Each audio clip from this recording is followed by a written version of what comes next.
Hello Grace Church, how are you today? The sun is shining, it's a glorious day, but there is an ominous feel, isn't there?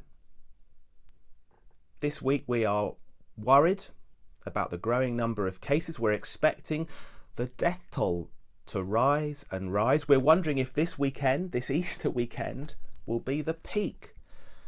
Will the social distancing measures have taken effect? I've got a friend who is a intensive care nurse and she says her ICU is a war zone. Our own Prime Minister Boris Johnson is in intensive care. We need to be praying for him and others at this time. There's a sense of nervous anticipation. Well, that's an obvious and important observation in and of itself. But it's also a parallel to what we read in Easter week. In Jerusalem, thousands upon thousands of people are gathering for this really important festival, Passover. There is no social distancing going on in Jerusalem. We read as Jesus entered on that donkey, what looked pathetic was actually provocative. And we're told when Jesus entered Jerusalem, the whole city was stirred and asked, "Who is this?" The atmosphere is electric. Anticipation is running high. What's going to happen next? Well, he heads home for the night, and then on the Monday, out he comes and heads straight to the temple. But on the way to the temple, he goes past one of these, a vine or a fig tree. And like this one that I've got here, it's got no fruit on it. And he curses that tree and says, "Cursed are you." Why? Because it's not doing its job. It's not bearing fruit. And that seems a bit odd.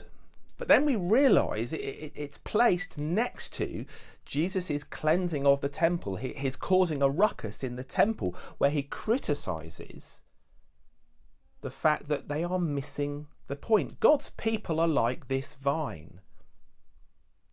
It's not about a lot of religious activity. It should be about a relationship with God, about prayer. That's what he says in Luke's Gospel. "It is written," he said to them, "My house will be a house of prayer, but you have made it a den of robbers." He is furious, but the religious leaders are furious too. He's threatening their power, he's threatening their orthodoxy, he's even threatening their economics now as he turns over the tables of these money changers. That hive of activity is being threatened. And yet, this is what happens next. Luke 19, verse 48. "Yet they could not find any way to kill Jesus because all the people hung on his words."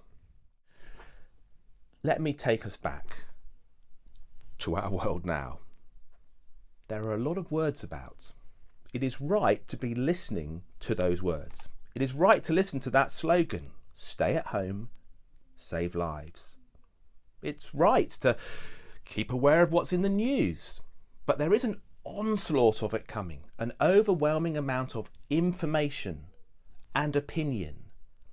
So friends, what would Jesus want us to do? Well, here's one thing he would want us to do. Amidst all of that noise and all of that worry and all of those words, do what the people did here.